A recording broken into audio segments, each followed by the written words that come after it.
Could you put your hands together for Ava? Nobody wanted my jacket, Shia. So I don't remember when I met her, but it was one of those DPOU's speech that I was giving. And right before I went up on stage and said something, she pulled me aside. And she said something that was very, very nice and that I needed.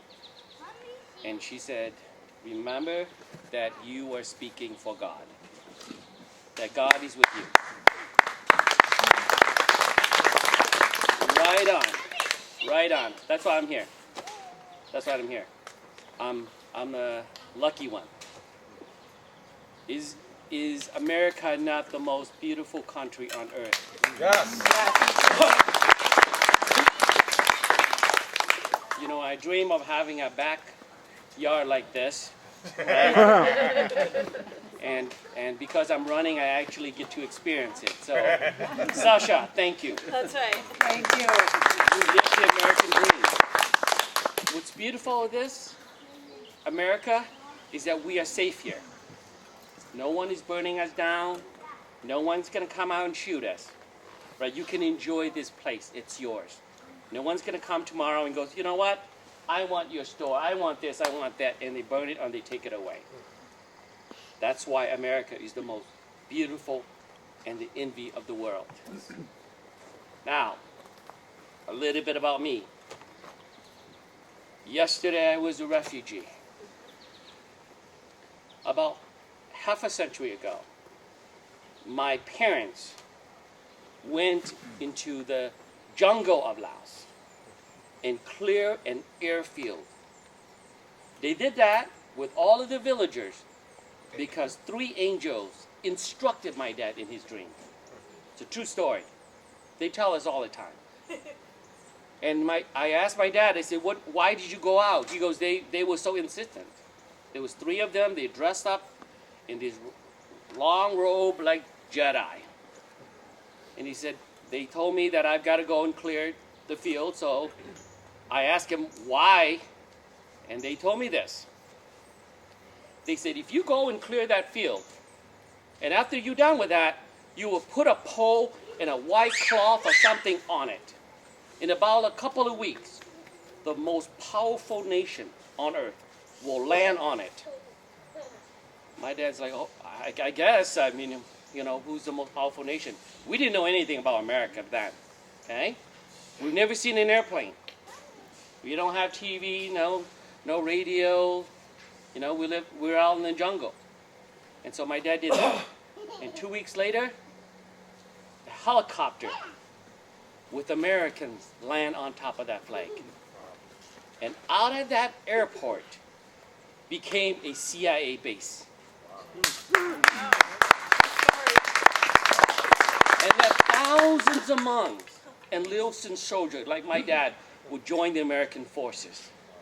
And that we would fight for freedom in America for 15 years for standing still against the North Communist Vietnamese.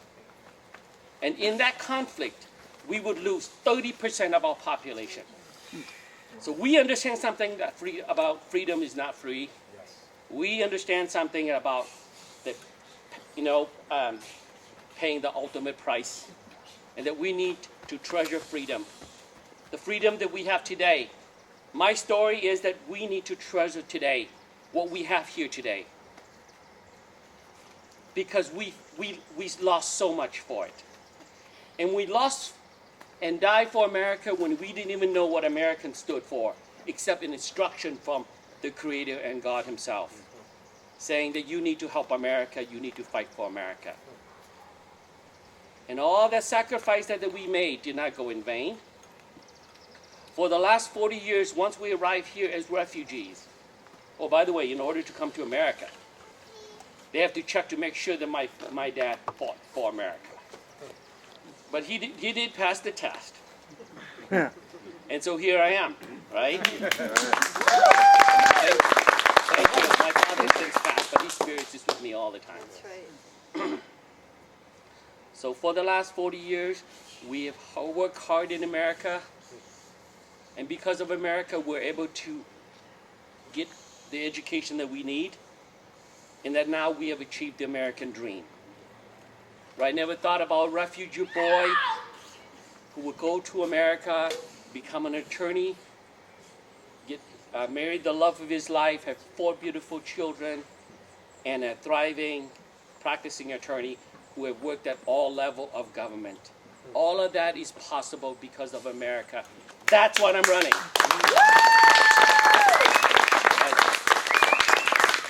And I want us to remember that America, it's the greatness of America. And every time I talk about the greatness of America, I want to talk about this movie called Gladiator. Right? Who's seen Gladiator? Right? I watched the movie over and over again. And my wife's like, "You're crazy, honey. Why are you watching the movie?" I said, "Because I love it.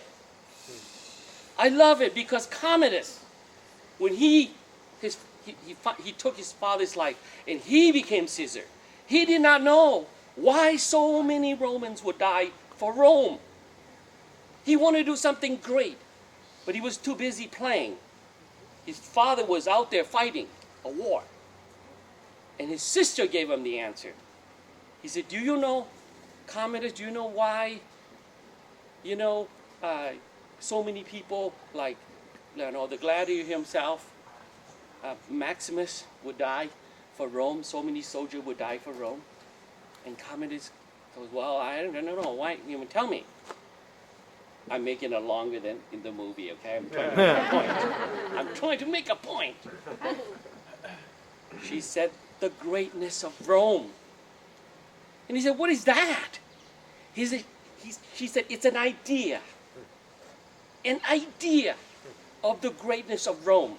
That's why people die for Rome. That's right. That's why the Roman Empire grows so huge in their time. Right? And here we are today. We talk about the greatness of America. The greatness of America is what you and I died. That's why the Hmong died. That's why the Laotian died. Because of the greatness of America. And you know why America is great? Because in America, we find out that in America, you can make your dream come true. And that you can chase your dream in America. That's why America is so great. All right? This is the land that a Afro-American boy became Tiger Woods. Right? Or a Caucasian boy became Jack Nicklaus. I talk a little bit about golf because I do a little bit of that. And tennis Right? too, tennis. That's right. I do that too. Federer, he wants to be an American, Right? Roger Federer, the only thing left with Roger Federer was that he's not an American, that's all. But the greatness of America is where your dreams come true. Here in America, we chase our dream. And that alone caused us to fight and die for America when we didn't even know what American stood for. We just know that if a bunch of men called American can create an iron bird, a bird that is made out of this, and it flies, that they must be great. Right? We see birds fly, they're very light. But America made this metal fly.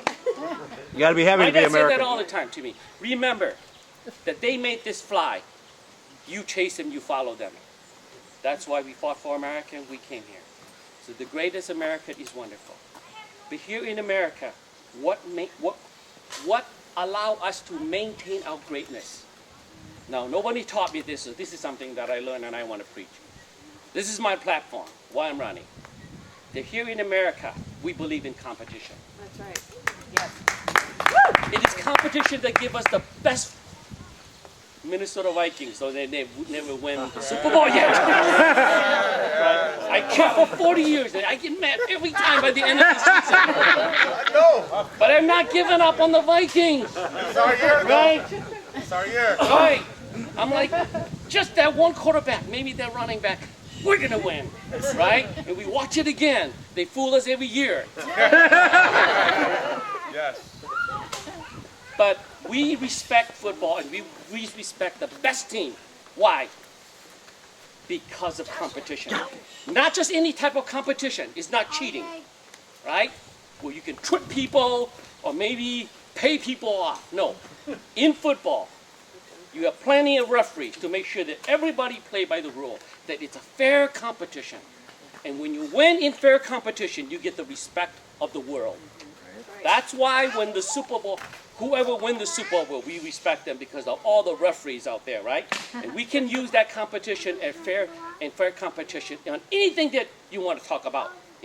That's how I'm going to solve all of the problem in America.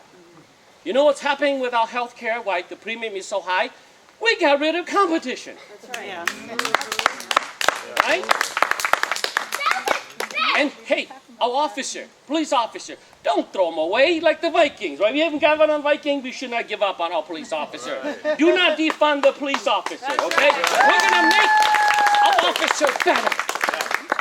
Just like the phone. This thing used to be humongous, right? But now it fits in the palm of my hand. I can call the world. This technology, because we did not give up on it. We can do the same thing with our police officer, right? If we can put a man on the moon and we can develop this phone, we can definitely defeat this COVID-19. I want to say something a little bit about the president, or what he has done. People don't give him enough credit. That's right. People complain about what the president, he should have done this and he didn't have a plan. Yes, he did. Nobody listened to it. Especially the DFL, the left. Nobody listened to the president when he tried to bring everybody together. He said, we're going to open together, we're going to work together, we're going to do this together. No, you can't do that. You don't have the right to do that. So the president said, okay, well then go and do it yourself then. Right? And then they do, and they fall miserably on their face, and they go, well, that's because you didn't lead us. Right? Is that what you're hearing? That's what I'm hearing. Well then, he said, okay, well, you guys feel miserably, so I guess I'm going to be back on leading. He goes on CNN, he said, oh, it doesn't look so bad. We're going to work together, and maybe we should try masks now. And I got CNN complaining about him now, right? CNN said, you know what, now you finally admit you need a mask. I said, listen, not even the scientists understand this virus. Okay, Fauci, he didn't understand it either, okay? They're guessing, Does it transmit by air or while we touch each other? I don't know, some maybe. What about, if you don't show any symptom, do you transfer? Well, we don't know that yet. We're still trying. While we have all these questions and answers, we want the president to have an answer immediately. That's not fair. That's not fair to our president. Okay? Brought all the companies together, remember? And he said, build me all the ventilators that you can. And they did. So far, I've not seen the hospital. As much as COVID is hitting us, we haven't lost the ventilators yet. We have plenty of ventilators, right? And yeah, the mask we're selling, we have millions, We didn't think we need them because we thought maybe this virus is going to go away. Looks like it's not going away. I'm pretty sure the president can order all of those N95 back into our country because we're giving it to other countries. We would do that. Again, if we could put a man on the moon and we can build a phone as small in the palm of our hands, I know we're going to find a cure for COVID-19. It's just a matter of time. So do not lose hope in our president. He's trying every day.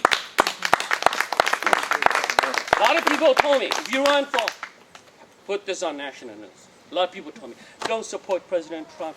There are people that don't like Trump. I'm like, go ahead. Put anybody out there. You think Biden can do better?